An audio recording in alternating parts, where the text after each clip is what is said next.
প্রিয় ভিউয়ার্স, আজকের আলোচনার বিষয় ইউজ অফ সাম ভার্বস, অর্থাৎ কিছু ভার্বের ব্যবহার।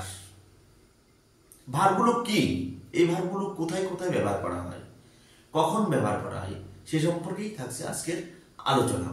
তোমরা ভিডিওটি স্কিপ না করে সম্পূর্ণ দেখতে থাকো। ভার্বগুলো হচ্ছে can, could, may, might, should,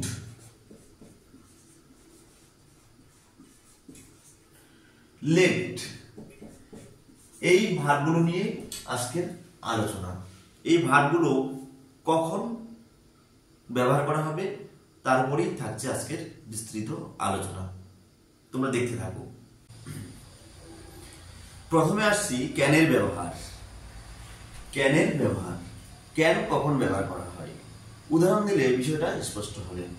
যেমন আমি ইংরাজি লিখতে পারি, লিখতে পারি। কি হবে? I can write English. এটা হচ্ছে শক্তি বা ক্ষমতা অর্থে ব্যবহৃত হয়েছে। শক্তি বা ক্ষমতা বা সক্ষমতা বলতে পারি, সক্ষমতা। তাহলে সক্ষমতা অর্থে আমরা বর্তমানকালে যে কোনো কর্তার পর ক্যান ব্যবহার করতে পারি এবং ভার্বের মূল ফর্ম ব্যবহার করতে পারি। তাহলে আমি ইংরেজি লিখতে পারি, এর ইংরেজি কি হবে? I can write English. তুমি যেতে পারো, তুমি যেতে পারো।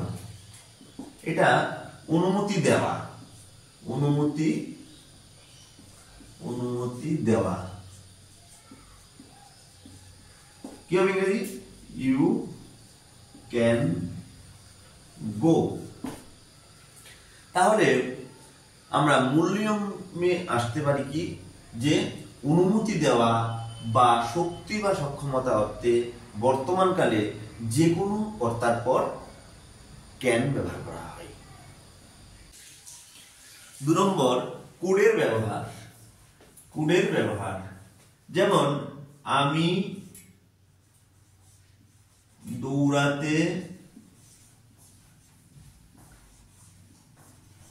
পারতাম।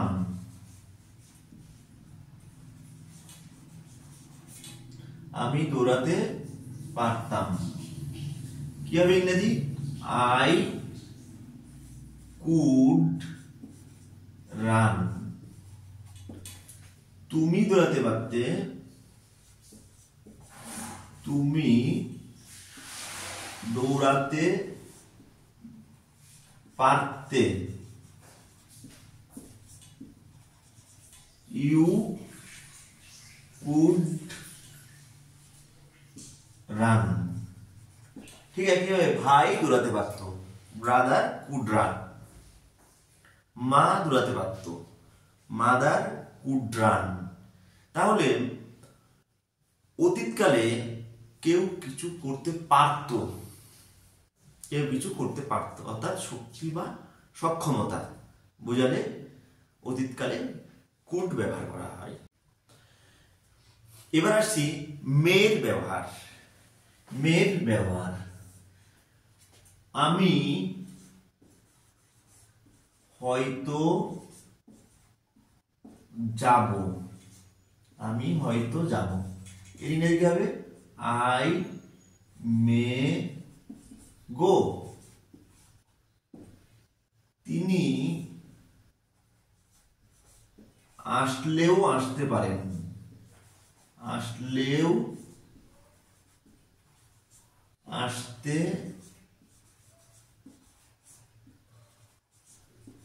পারেন। এর ইংরেজি হবে হি মে কাম। তাহলে আমি হয়তো যাব, এটা সম্ভাবনা অর্থে, সম্ভাবনা, সম্ভাবনা। দ্বিতীয় সেন্টেন্সটাও সম্ভাবনা। তাহলে সম্ভাবনার ক্ষেত্রে আমরা মে ব্যবহার করতে পারি। আমি হয়তো যাব, আই মে গো। তিনি আসলেও আসতে পারেন, হি মে কাম। তুমি যেতে পারো বা তুমি গেলেও যেতে পারো, অনুমতি দেওয়া। তাহলে কি হবে? ইউ মে গো। তাহলে সম্ভাবনা অর্থে বা অনুমতি দেওয়া বা অনুমতি চাওয়ার ক্ষেত্রে আমরা বর্তমানকালে যে কোনো কর্তার পরে মে ব্যবহার করতে পারি। এবার আসছি মাইটের ব্যবহার। তিনি খেললেও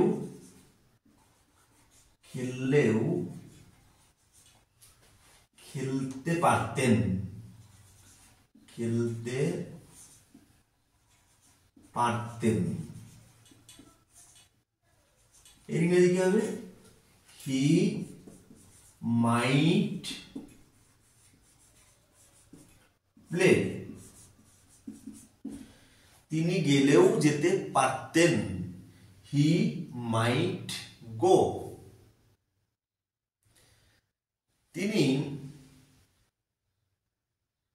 গান করতে পারলেও করতে পারতেন, হি মাইট সিং। এই যে সম্ভাবনা, সবই সম্ভাবনা। সম্ভাবনার ক্ষেত্রে আমরা অতীতকালে মাইট ব্যবহার করব। সম্ভাবনার ক্ষেত্রে অতীতকালে মাইট ব্যবহার করব। এবার আসছে শুডের ব্যবহার। শুড কখন ব্যবহার করা হবে? উদাহরণ দিলে বিষয়টা সুস্পষ্ট হবে। যেমন, আমার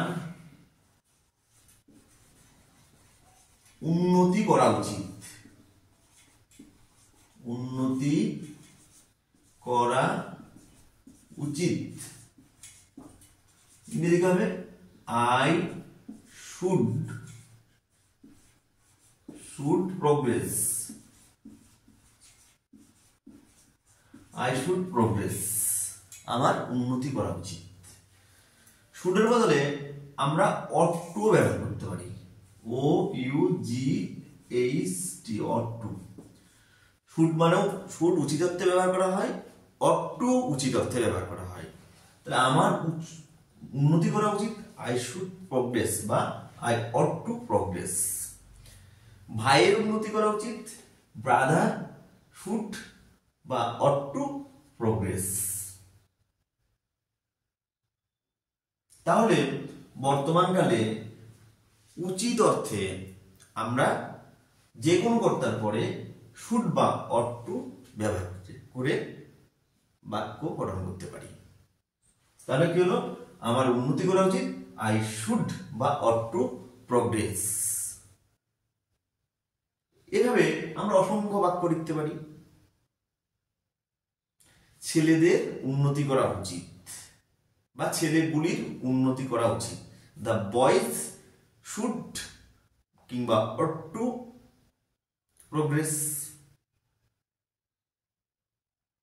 আমাদের সেখানে যাওয়া উচিত, উই শুড গো দেয়ার বা উই অট টু গো দেয়ার। আমাদের বই পড়া উচিত, উই শুড রিড বুক। এইভাবে আমরা অসংখ্য বাক্য নির্মাণ করতে পারি। এবার আসছি শুড হ্যাভ এর ব্যবহার।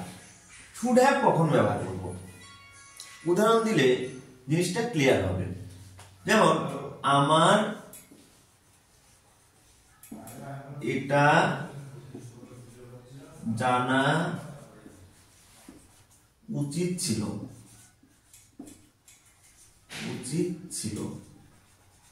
ইংরেজি কি হবে? আই should have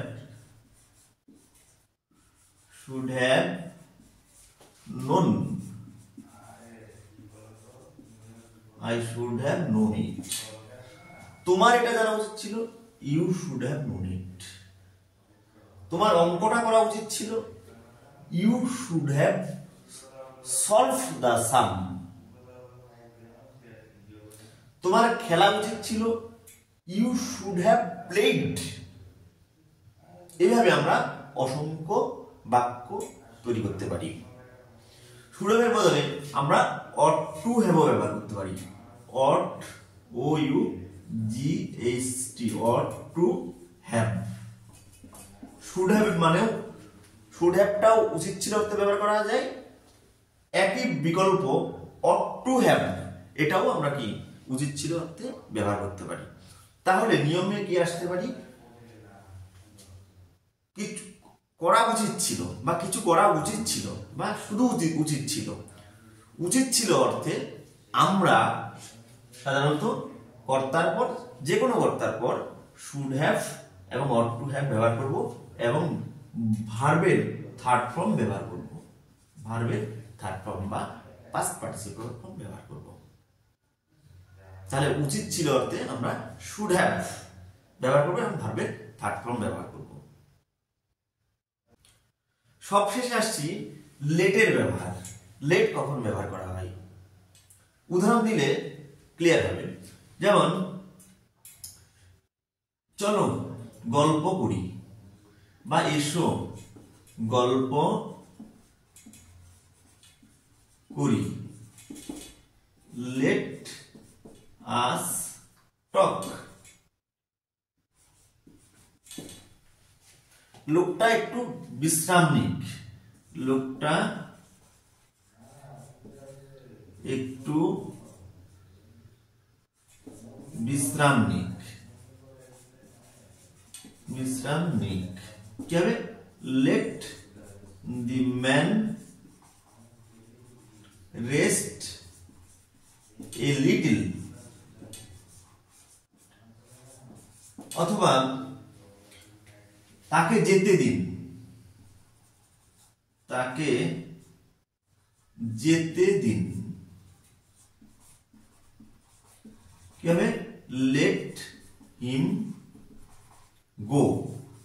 এইভাবে আমরা লেট দিয়ে অসংখ্য বাক্য গঠন করতে পারি। এভাবে কখন, যখন প্রস্তাব করা, অনুমতি চাওয়া বা অনুমতি দেওয়া এসব বুঝাবে, তখন আমরা লেট ব্যবহার করে সাধারণত বাক্য নির্মাণ করতে পারি। যেমন এসো গল্প করি, এটা একটা প্রস্তাব বোঝাচ্ছে, লেট আস টক। তাকে যেতে দিন, এটা হচ্ছে অনুমতি চাওয়া বা অনুমতি নেওয়া, লেট হিম গো। লোকটা একটু বিশ্রাম নিক, let the man rest a little. এই যে এই ধরনের বাক্যগুলোকে আমরা সাধারণত লেট দিয়ে গঠন করি। আজকের আলোচনা এই পর্যন্ত। যদি ভালো লেগে থাকে চ্যানেলটাকে সাবস্ক্রাইব এবং লাইক এবং কমেন্ট করতে ভুলবেন না।